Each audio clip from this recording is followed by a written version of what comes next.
Welcome to the Aaron Harber Show. This is part 2 of our special 2-part series with Mayor Michael Hancock and urban community expert Jamie Giellis, the challenger for the Denver mayoral runoff. Michael, Jamie, thanks again so much for being here. I really appreciate the time you're giving the citizens of Denver. Thank you. Thank you for this opportunity. You're welcome. You know, one of the things we talked about in the first hour, just different projects and efforts. I get a lot of complaints, and I don't even live in Denver, but I guess it's due to the show, about red tape, that for builders, developers, especially small business people, if you're in construction, whatever, that the red tape in Denver is still terrible and was years ago, and that unless you're kind of an insider or have a relationship with the city, especially if you're a small contractor, it's really difficult to get the kind of licenses that you need to be in the marketplace here.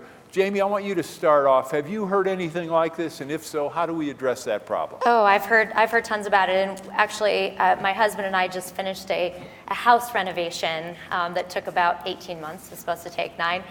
But a large part of it. And you're still married. Congratulations. Still married. We made it. But a large part of that was also listening to a lot of those contractors talk about the difficulty of permitting and inspections and the time it takes, the lack of actually completing the digitization of our planning system. And I think that there is a lot we can do.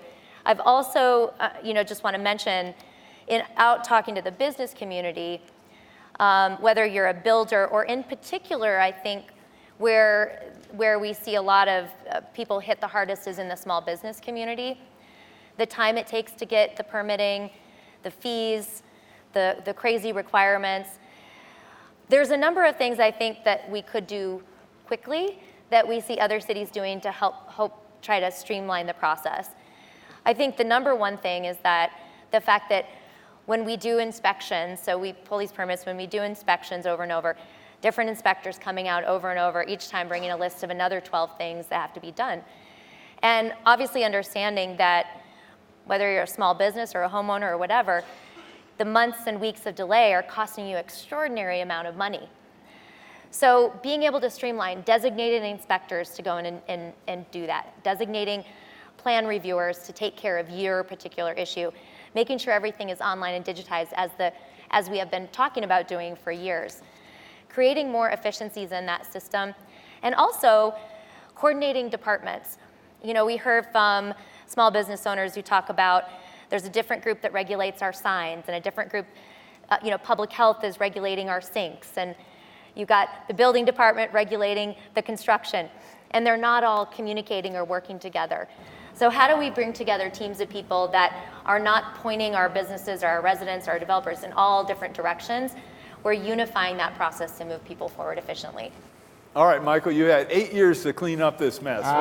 What's going on? Well, let me tell you something. There has been tremendous progress here. And I actually, when you asked the question, I want to say 2 things at the start. We must remember the focus area of our permitting process is safety. We don't need people being in buildings all day, one day, and then all of a sudden it just collapses. So health and safety is the first priority. And then it also made me jetson back to 2003 when I came in office with Mayor Hickenlooper. And we might recall Mayor Hickenlooper campaigned and won on this issue of fixing the permitting process. Well, what Mayor Hickenlooper didn't know at the time, that he was going to run into a buzzsaw in terms of the bureaucratic entanglement, again, that had to be disentangled. But I got to tell you, he started the process. And when I came in as mayor, accepting the baton in 2011, a lot had been done, but we were ready to take it to a whole new level. And there are a couple things that we did. First of all, we deployed our peak performance initiatives into CPD. It's one of the targeted departments we have. It used to be you had an average of 3-hour wait time, whether it was Jamie and her husband there for renovating their building, their home, or an architect who was bringing plans in. The average wait time at the counter was 3 hours, and it was frustrating to find you need to be in this counter over here. Well, now you can do it online. The average wait time now is 20 minutes, less than 20 minutes, because of the peak performance efficiencies that have been deployed, and again, weeding out process and online registration. Secondly, we outsourced the residential review process. Outsourcing that helped take, particularly this time of year when we get a lot of hailstorms and a lot of high winds, to take a lot of that off the plate of inspectors, at least city inspectors, and we can focus on these major projects, particularly at a time when we were seeing unprecedented level of permits coming through during the height of our development season. We beefed up staff. We are and should be done by the end of this year with everything being online where you can file your commercial permits as well as residential permits. Today we are caught up on residential. And most of 90% of those permits for residential are filed online. So that takes a lot of time off of the desk of the inspectors and the permit reviewers and helps to create a more efficient process. But the commercial process, it takes much longer and involved process. It used to be we were months behind. I'm talking like 19, 20 months behind. The average delay, or at least the average time that we're behind now is less than 2 weeks. So the efficiencies have been deployed and they're working, and it's going to get better, I believe, once we get everything up online to where you can file and go back and forth until everything's approved. All right, Jamie, I want you to respond, but Mike, I'm also interested in the people doing the work. I hear from a lot of people doing the work that being able to get the right license, there are just a lot of barriers that city officials, city employees really make it almost impossible for them to get like a Class A license or anything like that. Has anyone looked into that side of the equation? Yeah, and then you're talking about a combination between state and city law. And so it's hard to answer that question in short, but it's above my pay grade to even try to answer it. I've run into some individuals who want to do their own work or that sort of thing, and they get mad at the city, but it is a combination of the two. So, Aaron, I'm going to tell you right now, I don't want to answer that. But if I can't answer it because I just don't know how it works. But let me say something that's really interesting. One of the platforms that Jamie talks about is dispersing planning offices around the city so that residents have greater, easier access to planners and they can move their projects. They never used to do that. We had that in place. So she says that, but in next breath she says we need to have coordinated service. Fire needs to work with the planner, electrical review has to work with the planner, you want the foundation reviewer to work with the planner. The reality is that's one of the reasons why we had to end that practice, because of the disconnectedness from the various other agencies who were still downtown from the neighborhood. But also, interestingly enough, what we found were that wealthier red neighborhoods were able to trump and get better services because they had people who had more discretionary time to engage in those offices, as opposed to working communities where people go into work and they don't have time to be in there at noon or whenever they had to interact. So it was that disparity that occurred across the city. So one of the things was to centralize it. It was a level playing field for everyone, and everybody had touch with the various departments they had to interact with. Jamie, please. Yes, well, this is an issue I'm very passionate about, so I'm excited to talk about it. First of all, Michael, you have failed in this area. And when I'm talking about, you're talking about two different things together. You're talking about how we plan and how we run development services. Right now, they're all under one bucket. Community planning and development services are all managed by one appointee, essentially, or one team. When you're talking about how people move through the system of building or getting their business open or getting in their house, that's development services. That's how you get the permit, and that is digitization of the system and running it through. But it's also, there's a difference between that and actually getting your doors open and the level of inspections. That's where I'm talking about we need to coordinate services. Because I've spoken to businesses throughout this campaign where they've been open for a year and a half, they can't get their sign up, or the health inspector comes through and says you have 2 sinks, you need 3. Those aren't about life safety issues, those are about making sure we have good business-friendly policy. If we want to be a business-friendly city, then we need to have business-friendly policy. We need to run the city like a business and look at those efficiencies of scale and really support our business. The planning side of things, where I've talked about putting planning offices in the community, that's totally separate. What I'm talking about there is taking teams of people from the city who currently all sit at the Webb building or the Denver Post building or the City and County building, and putting offices back out into our neighborhoods and our council districts where those people that are working for the city are eyes and ears in that area every single day. They know the neighborhood associations, they know the neighbors, they're out working with the community every day. So we're not waiting for issues to crop up or for crises to happen before the city is responding. We're proactively out working with the communities every day. And I hear the conversation about disparity because we see it all the time. Wealthier neighborhoods, more organized neighborhoods, they have the loudest voices. They're able to stop development, whereas places like Globeville, Elyria, and Swansea, very working class communities, don't have the same. But you can address that disparity by being in the neighborhood, by the city taking the lead, not blaming it on something else or somebody else, but by saying, we're here every day, we know all of the people in this community, and we're proactively working with unique tools, unique solutions to address the unique needs of the community. That is a best practice from other cities. Other cities have done it very well, and I think our neighborhoods are crying out for that level of support. I just want to suggest she also take a look at cities like Seattle and Portland who are moving away from that model. And I think Jamie should answer the question, how would you pay for it? Because we don't have city buildings in every one of those neighborhoods, and we would have to do leases in each one of them. We've run the numbers on that, and you're talking about several $100,000s a year to run that, and then you're still disconnected. And while I appreciate the education, Jamie, I've been in the city for 16 years. I know the difference between the two functions that you just talked about, and I was blending them because when we came in, Hickenlooper had already started moving the process of blending to get greater efficiencies. We looked at it as well, and I actually ultimately signed an executive order to continue to blend the operations because of the shared information and shared human resources that drove efficiencies, and we're seeing some of those things today.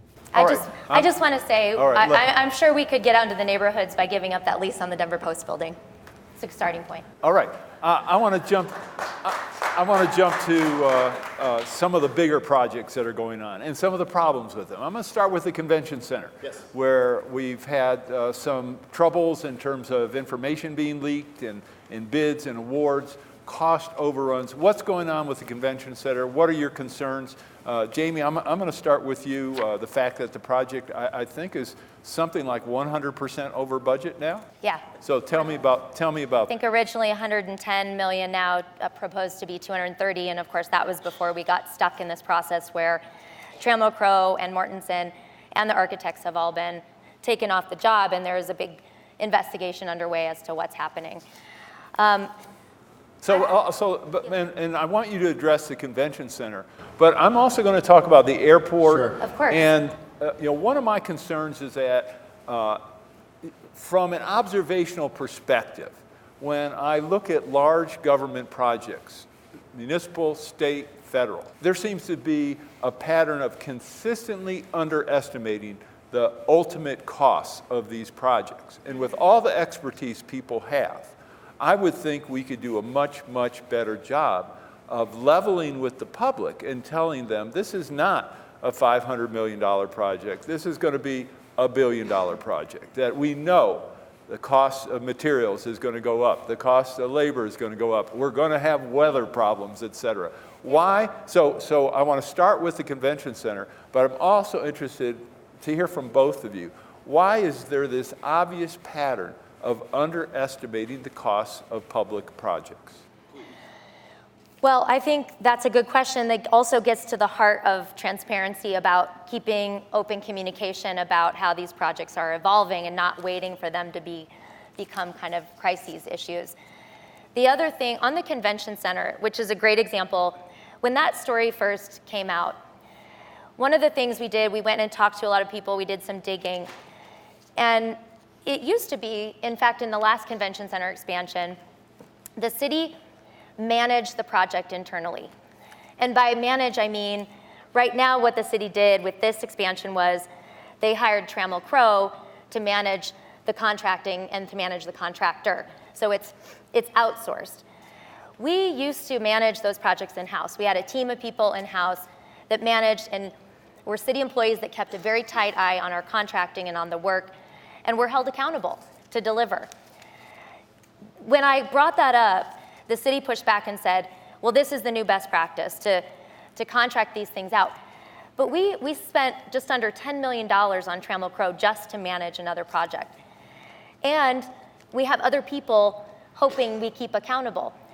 I think that's one of the pieces we have to look at is how we manage these projects from the city side. And ultimately, the buck stops with the mayor.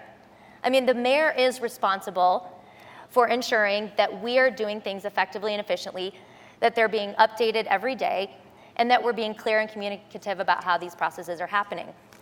But I think the convention center also opens up clearly this broader conversation about what is going on, where did the mystery room come from, how did this all fall apart, how did this fall through the cracks. And so, the accountability, the transparency, the way we manage, I think has to be looked at, completely overhauled, and we really need to look at how we bring that back in closer to the city so that we can keep our eyes really tight on what's going on. All right. Tell me why we've doubled that budget and it looks like we're going to increase it even more. Let's just do a reality check. So first, let's start with the convention center. I'm there from beginning to end. The city portion, or what the city had resources to fund, was $180 million.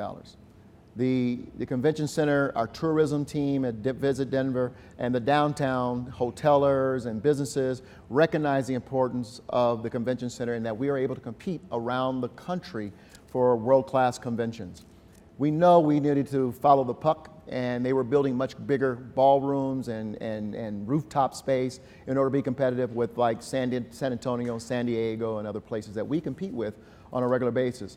So you might recall they went to the ballot in November of 2017, I believe it was, to ask for to create a district and to increase the tourism tax on their hotel room so that the remaining, I think it was $50 million could be put toward the budget. So the original contracted budget for the convention center is $230 million. And so while you were doing your homework, you missed a chapter. And you need to look at how, that's not what the Denver Post reported. Look at the stacking of the funding of the convention center as we are moving forward with it. Second thing, the only money that's been spent and committed was the Trammell Crow contract. I can't talk a lot about the legal situation because it's under investigation, but chances are we're going to get that money right back and we're going to be able to fully deploy the resources. So it's not over budget now because the reality is we haven't started construction. So you can't be over budget if you haven't started construction. We haven't started construction. Right, we were just certainly if construction starts, 1, 2, 3 years later on a project than anticipated. You don't have any resources committed to it because you haven't even started moving. Right, but your costs are going to be higher than had you started construction earlier. You have it designed.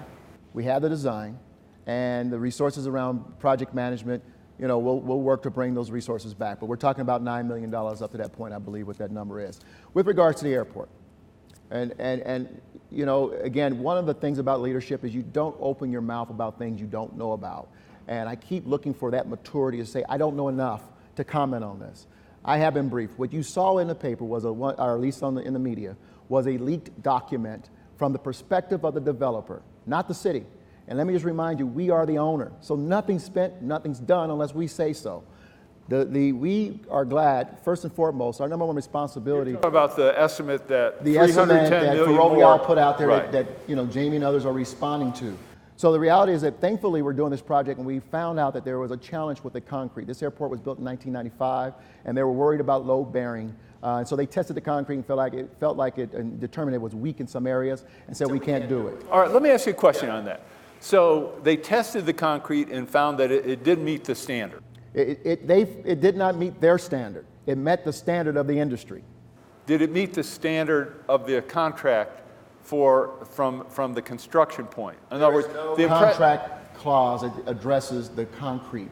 The reality is that Ferrovial tested the concrete load bearing ability, and it did not meet their standard. But the concrete load bearing ability met the standard of the industry.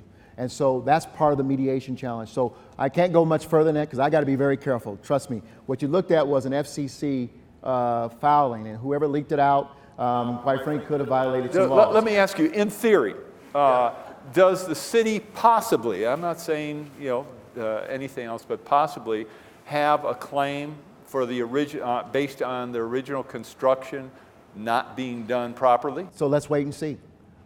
Is that a possibility?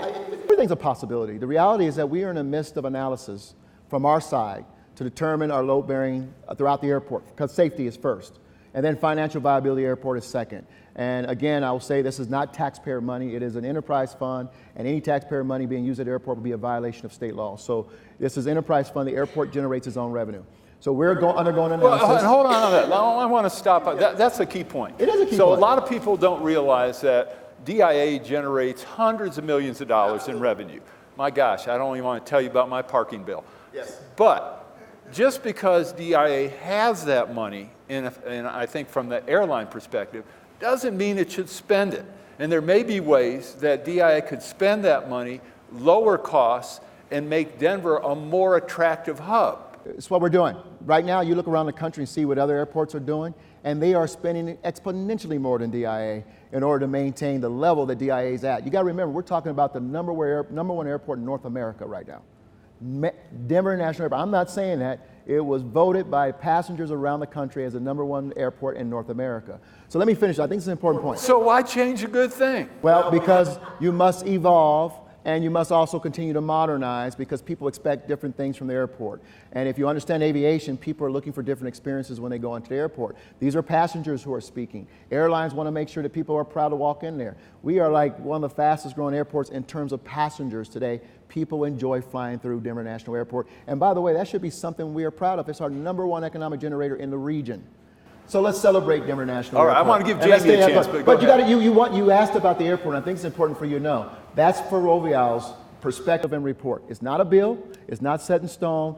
We have our analysis, and until it's done, we won't respond. We can't respond because we don't know.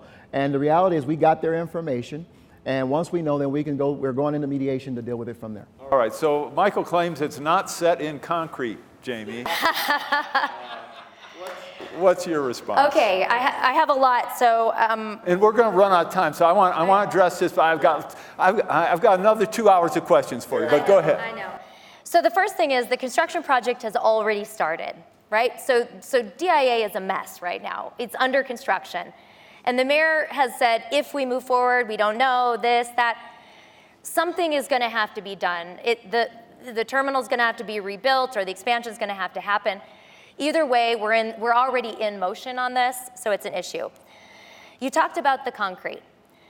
So I think if we go back and look at the original plans for the airport, the Great Hall was never intended to have the sort of development that has been proposed.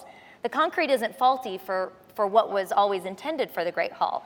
The concrete is faulty for what this administration is trying to do to the Great Hall. There is another development plan that was left behind. So it's not about that. This is on the administration. It is. And also the plan to, renovate the Great Hall into a shopping mall, essentially. It's a plan that never was clearly understood, the why, the what, the impact. We do have a good airport. We really do. But the model that they're trying to force in doesn't necessarily work for DIA. So I think the other things that we have to look at, Michael talks about the fact that we run more efficiently than other airports from a cost perspective. Well, the reason is because we're newer. Other airports around the country that we compete with are older. They're having to invest more in upgrades and renovations. By the time this is all said and done, with over a potentially $1 billion cost and all of the stuff that's going to go in it, there will be a price to pay. Michael's right. It's not the taxpayers, it's not tax dollars, but increased airline fees, increased costs for doing business out there, increased costs all around for using the airport, which will hurt business, which will potentially make airlines very shaky and nervous about doing business here because we don't know how to manage projects well, and they're going to end up footing the bill. So this is a big issue. The mayor has talked consistently about 12 international flights and the incredibleness of DIA. And it is an important part of our economy and why quality of life is great here. But if we mess up this project to the extent it's messed up now, we set ourselves up for a lot of challenges going forward. All right, so I want you to address my point. Just because we have the money to do it, I mean, I think sometimes people in government or quasi-government agencies, when they see all these dollars coming in, kind of think like, hey, we've got to spend it. You don't think that's true? I'm not criticizing Kim Day necessarily, but you appoint, the mayor appoints the CEO of DIA. Absolutely. And she's held, whoever the CEO is held to the same standard as any other department in terms of being good stewards of the resources. And what you find is Denver International Airport is probably one of the wealthiest airports in the country. I mean, they got more money in in their reserve, then they can operate up to 500 days without, if not another penny came into DIA, it can operate in excess of 500 days today.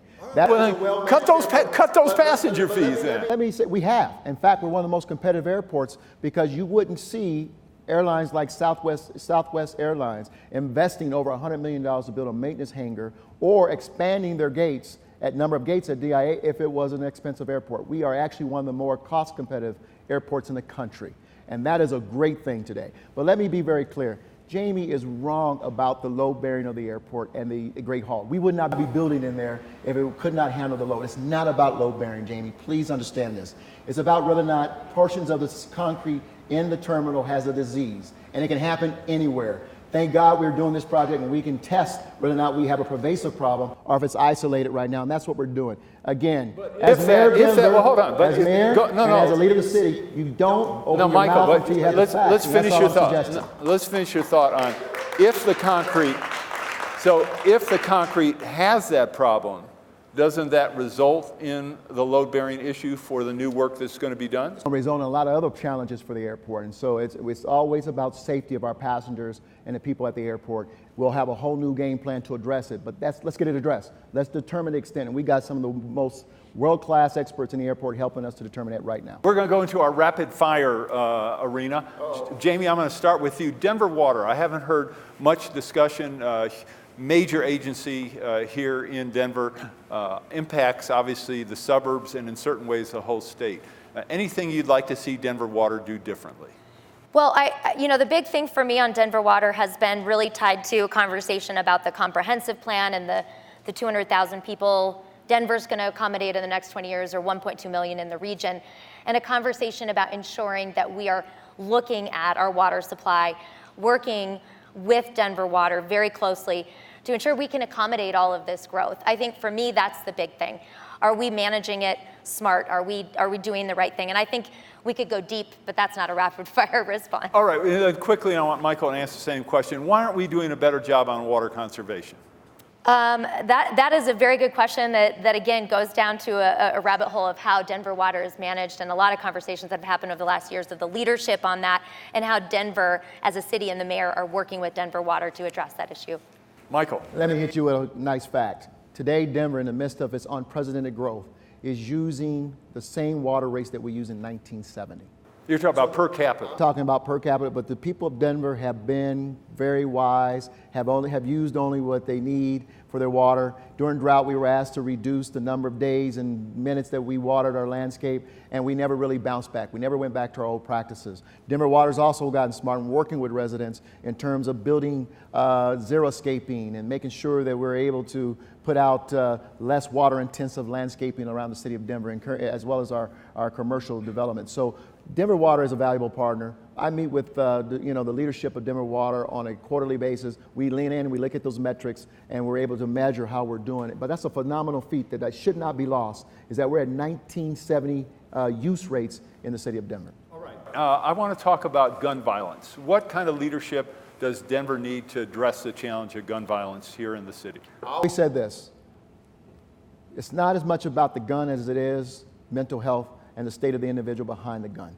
And if we continue to address the issues of registration, as we have done in Denver, as well as attack the challenges of deinstitutionalization of mental health, we begin to get at some of the real heart of the challenges around our gun violence in the city of Denver. All right, Jamie.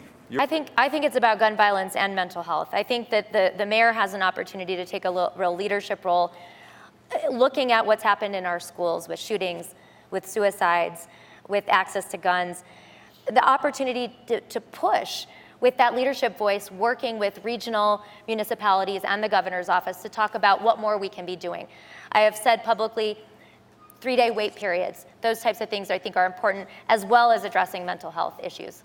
I don't know if there's been much discussion of gangs and gang activity in this campaign. Certain neighborhoods and individuals in this city live in fear of gangs. Their daily lives are impacted by gangs. Most of the people, I think, in the city of Denver don't see this activity, don't know what's going on. How would you assess the situation, Jamie, and what would you do about it? Because if you are a resident living in fear of what might happen when you walk out your door. That is not a life we want Denverites to have. Well, it goes back to meeting community where they are. I mean, we are seeing, once again, increasing gang violence. And in the last few weeks, I've been spending some time with some organizations that are working on the ground with kids that are in gangs, trying to actively get them out. And the big thing that's happening is a disconnect for these kids. Their families are being displaced. The school system doesn't give them a fair chance. How do we engage with them in after school? How do we provide alternatives? How do we get in the communities and do the work? The frustration from the organizations that are doing the work in the community is they feel like they're trying to help and to provide a solution, and that the door is closed at City Hall to figure out how they work together to tackle that head on. So there's a policing side to it, but there's a real human side to it in terms of how we work with our kids and our youth, especially in our communities of color, and our families to support them to help address this problem at its root cause. Okay, thank you. We're in our last 15 minutes, and I've got 28 questions. But Michael, please. You know, the reality is, Aaron, I grew up in the city, and I was there when the very first gangs arrived in Denver, Colorado. Know the genesis of those gangs. Knew many of the members who brought those gangs to Denver, starting in Curtis Park and Park Hill, and was in school with many of those individuals. And coming in as mayor, I have sat down, I've had book clubs with gang members and try to understand really the psychology and what we need to do to help lift young people out of gangs. And so we have tried to address the root cause. I think the most important role of the mayor is on the other side of that school door, on the other side of that rec door, in the bayous of our streets, and understanding how we help move young people from maybe even being recruited from gangs. My Denver card, making sure that not just 700 kids, but over 100,000 kids have access to our rec programs, summer camps, using our law enforcement officers, getting them out of the cars and engaging them with young people in the community. But also, when gang activity and violence rears its ugly head in our city, we got to recognize that the city of Denver and the Denver Police Department can handle it by itself. It must be a multi-agency response from federal government, state government, and local government. And that's how we've been able to handle when there have been rashes of drive-bys, to go get the head of the snake and to make sure we cut it off and send a very strong message that it won't be tolerated in Denver. Okay, one of the things I want to talk about in terms of public safety is certainly when you look at the record of the Denver Police Department, the Denver Sheriff's Department, we've had so many incidents of excessive force, of civilians being killed who should not have been killed, of multi-million-dollar settlements. It's given the impression that something is really wrong in both of those departments. And you know, I've known multiple chiefs now during your tenure, and as well as sheriffs. What's going on? Why does this problem seem to be almost epidemic and not getting better? It has gotten better. We've actually seen less number of complaints of excessive force. And we've actually now created a system, a couple things. One, why Robert White became our police chief. First time since 1950 someone came from outside of the department, outside of the city of Denver, to become a police chief. Because we recognize this is a cultural issue. Bad decision, bad policy upon bad decision upon bad policy. That we simply had to begin to peel back that culture. And only someone who was not part of the system can come in and make the bold decisions, which he did, requiring crisis intervention management training of all of our police officers and also our sheriff's department, making sure that they go through implicit bias training and that we address the issues of excessive force through a plan, when it's expected, when it's not, and make sure that it does, there's got to be a very good reason, very slim number of reasons or purposes to call for, force to be used in general, not shooting and moving cars, things of that nature. So we did begin to respond appropriately through a system and begin to pull back the culture. And as you know, the hardest thing to change is culture, particularly in paramilitary organizations, but we're doing it, we leaned in, and we've not been afraid to make the tough decisions. How about, and Jamie, I want to give you a chance to respond to this, how about the fact, though, that we have sheriff's deputies working extraordinary hours of overtime, which means they're tired, tough for them to do the job, but also being paid six figures on top of salaries. Why do we still have that problem? Well, it's decreasing as well, and so you see the numbers beginning to decline in terms of overtime. I came in as mayor and we saw pretty high overtime. We are now working, have been working to decrease it. And Aaron, I can tell you the best way we've done that is to improve our training and to get more and more people into our academies, which we've done over the years. Jamie, please. Yeah, I just a couple of facts too I want to share. So Denver has spent $14.5 million to settle lawsuits against the police and sheriff in just 3 years under this administration. And it spent tens of millions of dollars on reforms without a clear return on investment, particularly in the jail system. And when you go talk to those deputies, they feel like they've been in a constant state of upheaval on the reform side, that it's a moving target, that they don't have any place to go. And ultimately, the mayor is the end. It's where the buck stops. The mayor oversees the sheriff, the head of the Department of Safety, and the chief of police as well. There is, as you said, there's also a high attrition rate. People feel that they don't have the tools or resources that they need. So while we are trying to recruit, we're also losing. There are a number of reforms. The culture does start at the top. It starts with the mayor. It starts with the people that the mayor appoints. And it starts with a focus on actually not just talking about reform, but addressing the issues head on and doing that. And looking at other opportunities to address overcrowding and how we're criminalizing various things, about restorative justice, about working to keep our kids out of prisons and the pipeline to prison issue. This is a complicated issue, but one that hasn't gotten better under this administration. All right. I'm going to jump to our public schools. Now, the mayor is not officially involved in Denver public schools, but maybe the mayor should be. I mean, certainly a lot of Denver citizens are distressed at the fact that we put in tremendous resources into our public schools, and in many cases just aren't having the success that we need. What can the mayor do in the next 4 years to improve the effectiveness and the achievement of our students in Denver public schools? Because I certainly don't think a mayor seeking economic opportunity, trying to attract businesses into the city, can brag about the Denver public school system the way that other communities can. Michael, I'll give you first shot. Well, I'll tell you what, we are involved in the Denver public school system. I meet with the superintendent on a quarterly basis. When I became mayor, you might recall this, we had schools in areas of town that quite frankly were failing our kids. In the district that I represented on city council, 8 out of 10 seats in the classrooms of that district were failing the kids of that area. And I said very clearly then, I made news, but I didn't realize I was making news when I said, listen, our Board of Education is dysfunctional. And the next most important election after I was elected is the Board of Education. And we need to bring folks who believe in the children and that we need to make the right investments with the modern reforms that need to take place. And guess what? We did it. And today we are seeing on-time graduation rates increase 40%. Not where we want them to be, but guess what? Our kids of color, our Latino and African American kids are graduating at higher rates today than they have in the last 40 years in Denver, Colorado. And that's an important progress. And more kids have access, no matter where they live, to high-performing schools in their neighborhoods. All right, Jamie, what would you do differently? Because I think the consensus is we're nowhere close to accomplishing what we want to do for our kids. Well, the mayor has a huge bully pulpit with which to express and to work with DPS on the Board of Education, the superintendent, on these issues. And I don't think a lot of people have seen Michael step up and truly stand up for education in the school. When the teacher strike happened, he was largely absent until the very end. So it's a number of things. Our schools are still failing our children. People want good neighborhood schools. In our communities of color, places like Montbello, the system is still failing. They don't have the tools or resources they need.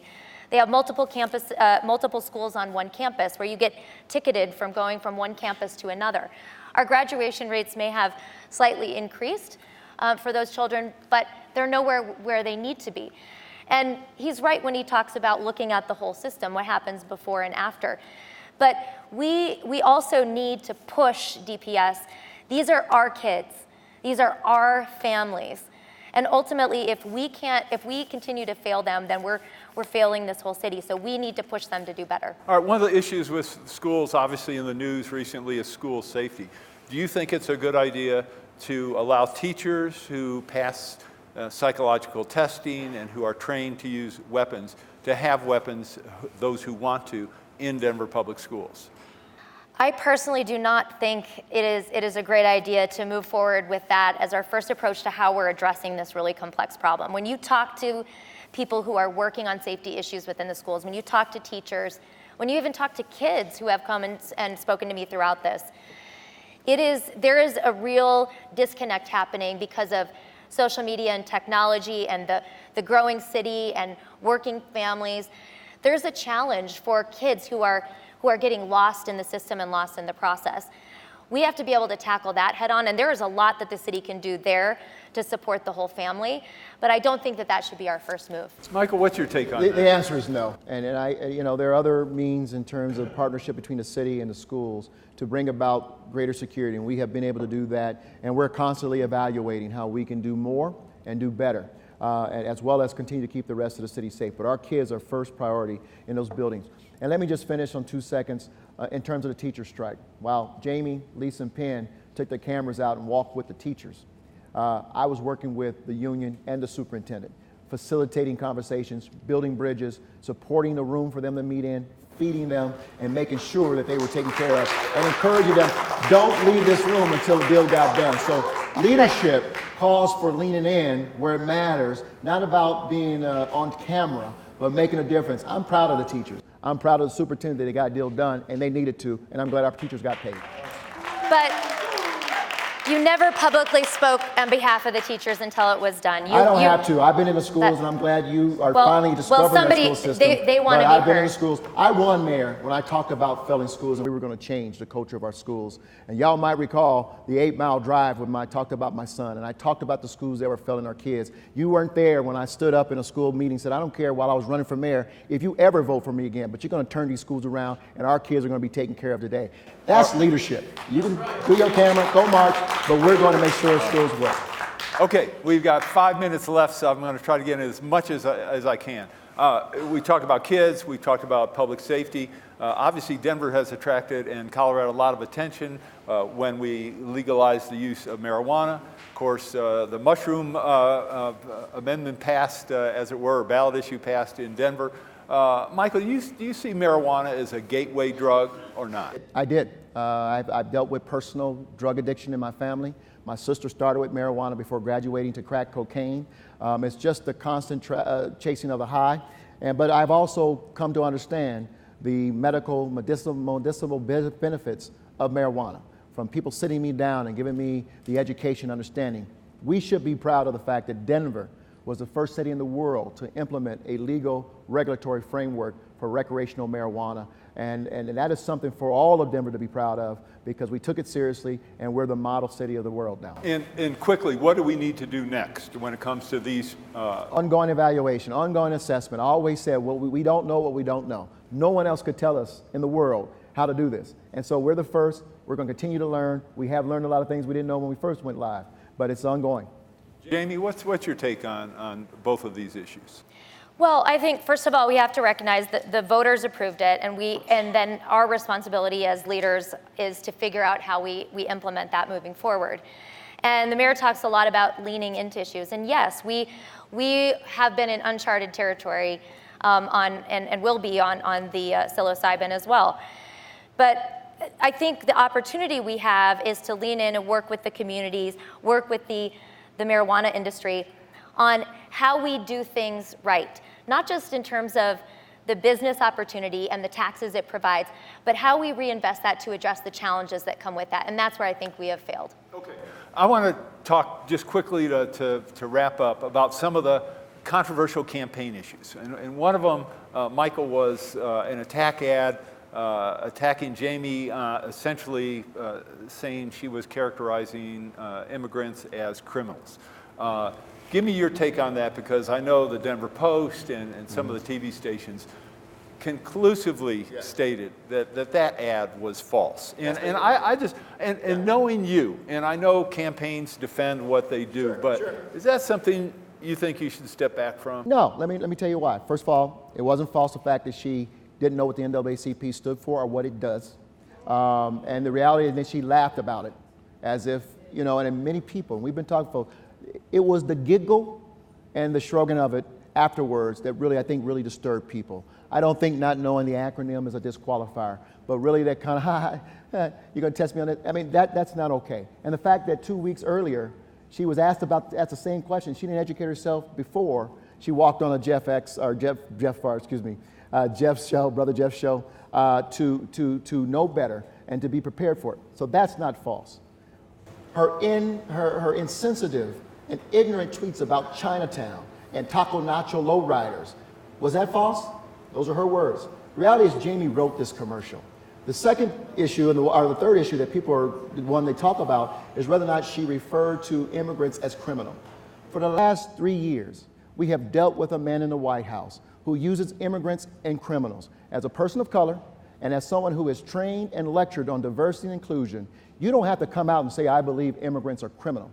But if you use trigger words and codes, immigrants and criminal, when asked the question in front of a Republican forum about immigrants and law enforcement, or enforcing the law around immigrants, and you start with criminal activity and complying with ICE, you have already told the immigrants that you believe that they're criminal, and you're going to start from that basis. So while she didn't come out and directly say it, she inferred it, and she used trigger words and codes. And I'm going to tell you something. You talk to an immigrant, as I did afterwards, several immigrants, and say, what'd you think about this? I've campaigned now 4 or 5 times and never run a negative ad. What gave me solace in this commercial was these are Jamie's words. She wrote this ad. All right, I'm going to let you respond at length. Okay, thank you. First of all, I just want to directly address your question and then get to the other piece of it. That clip that was used, which I'm grateful to the Post and 9 for looking at the full piece of it. They pulled 3 seconds out of a 2-minute answer, in which immediately after that I went in to talk about valuing our immigrant community, the opportunity we have to work with the immigrant community, the realization that they are invested here, and it's our responsibility to support them. So, that has been taken out of context. The other issues, the other conversations that have come up over this. Hold on, let's not leave that, because I guess the question a lot of voters have is, were you saying or proposing, what were you saying or proposing? Or how could someone interpret what you were saying should be done? How is that different from what the Hancock administration is doing today? What I talked about was continuing to uphold the ordinance that was passed by City Council, where we comply with federal law, but don't do more than that. And then beyond, how we continue to do more to not just say we value our immigrant community, to not just say that we want to support people who want to be part of our community, but how we look at what challenges they're having right now in this tough time of this administration when they feel pushed out. And I've been consistent on that in all the other forums and conversations. So that was twisted. On the other items, it is a negative commercial. It was a smear commercial. 2 weeks before the primary election, there was other stuff that Mayor Hancock's camp did or was associated with them. And in that response, Michael said, if you have to run a negative campaign, you shouldn't be in this race. But he went there. I took full responsibility for what has happened. I recognize I've got white privilege. I recognize I can't see all the issues through the eyes of every single person in this community. And I have reached out and reached in to continue to have those conversations in our community. But it continues to beg the question, Michael can sit here and talk about the acronym of the NAACP and all of these issues, but let's look at the facts. We're the top city in the country for displacement of Latinos, number 3 for our Black communities. Our communities of colors. Thank you. I just wanted, yes. Thank you.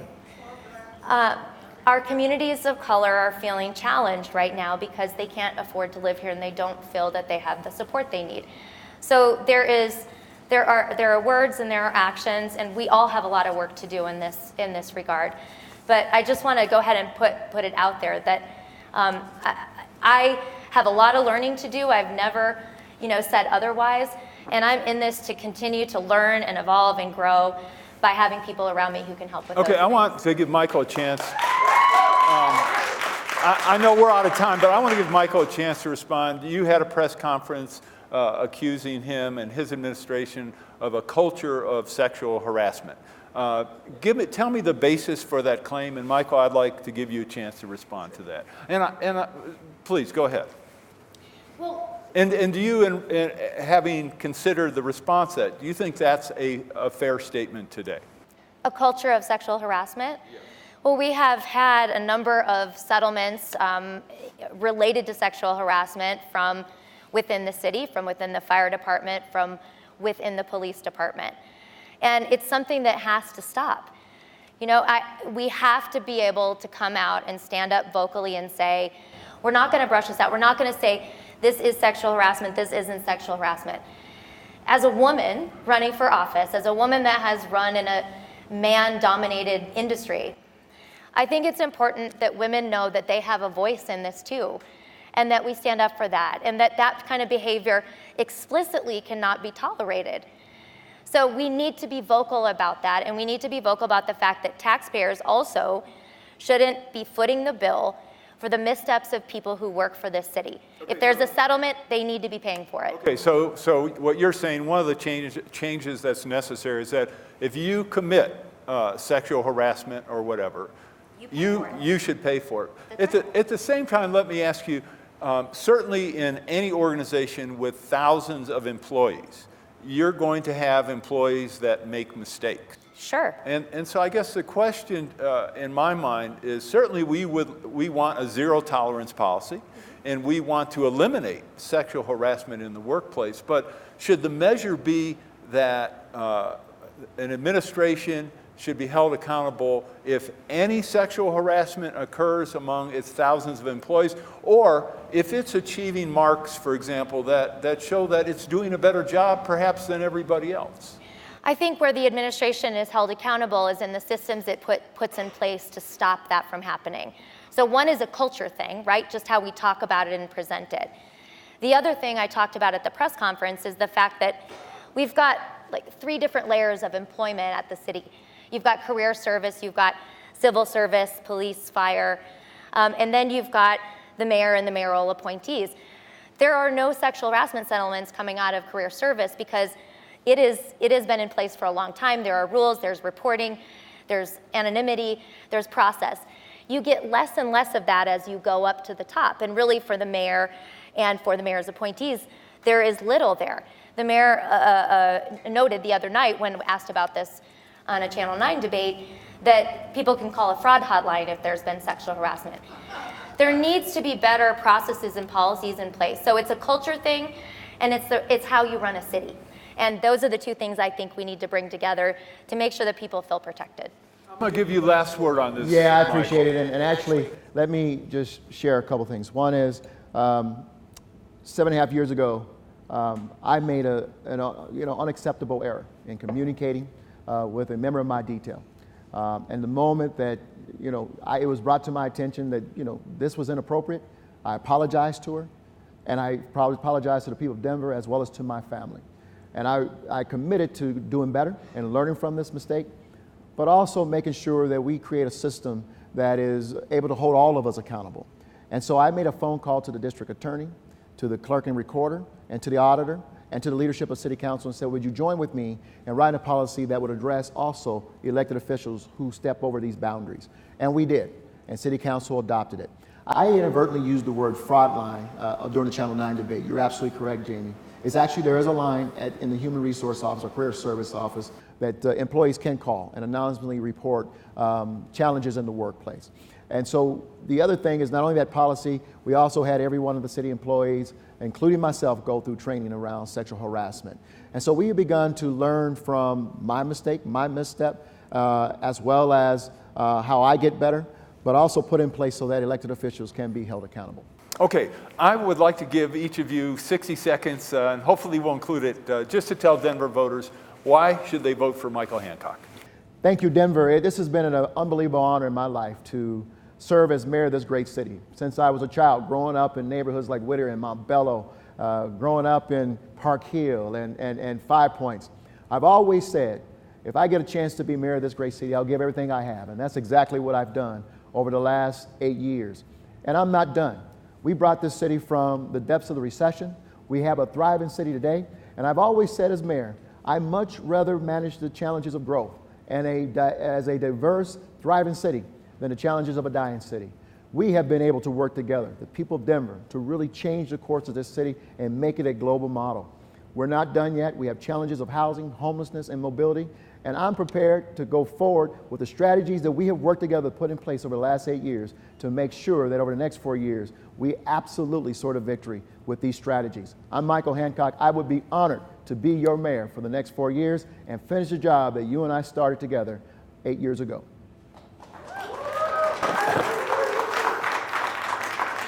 Jamie, I'd like to give you a chance to explain to Denver voters why they should vote for you for mayor. Thank you, Aaron.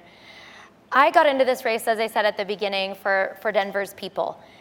Denver's at a really pivotal moment. We've grown up fast. The changes have been intense, and the quality of life that people love about this city feels threatened. And so this is a moment for us to have a real conversation about the kind of city that we want to create together going forward. Denver has seen economic prosperity, but it hasn't benefited everybody in the city. And so don't be scared by the idea of this being either a thriving city or a dying city. The fact is we can be a great city by managing it really well, by ensuring that our businesses can thrive while our people thrive as well.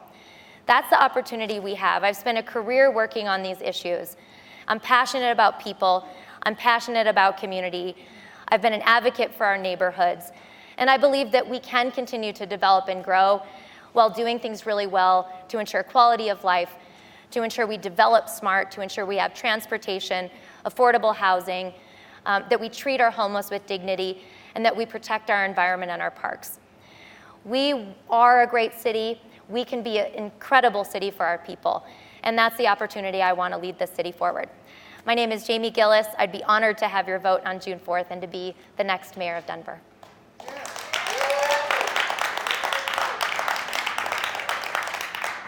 I'd like to thank my two guests, Jamie Giellis and Michael Hancock. Make sure you vote by Tuesday, 7 p.m., June 4th. Bring your ballot in if you haven't mailed it already. Tell everyone else you can watch these programs online right now at harbertv.com/Denver.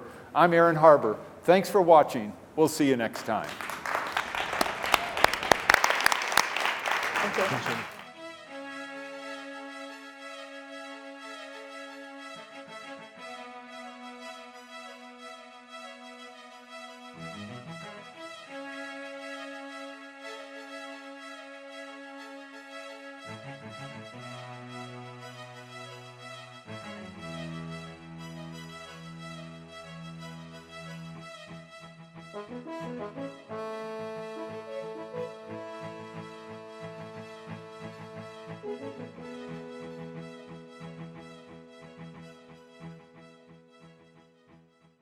Please contact us. We want to hear from you. And thanks for watching. Hi, I'm Aaron Harber. The goal of my show is to inform viewers about a diverse range of topics, from our country's leadership to economic and tax policies to energy and environmental issues, with the participation of the most significant stakeholders in each arena. Our long-form approach gives each guest the time to fully speak his or her mind and gives the audience all the facts, allowing everyone to draw their own conclusions. Thank God you do your homework, and just doing what you do is enough to begin to let them know what's happening. I strive to bring together guests with perspectives from across the entire political spectrum to promote problem resolution through civil discourse. Keith Olbermann and Glenn Beck and Rush Babe, frightening people and using emotion, fear, guilt, and racism.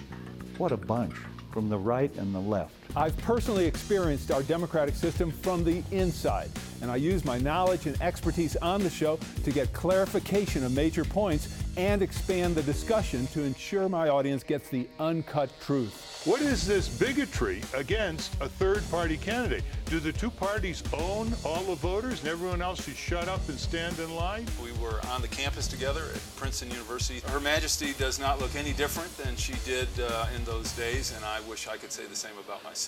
I'm an ardent supporter of transparency in government and strive to play an active role in bringing out all the facts related to our nation's most challenging issues. One of the things I've learned in life, and you certainly have learned from doing your show, is you got smart people, but they're torn apart, they're polarized. You get into a media environment where it's not things like your show, but the shout shows on talk radio or cable TV, in which there's just this tendency to score political points and be polarized.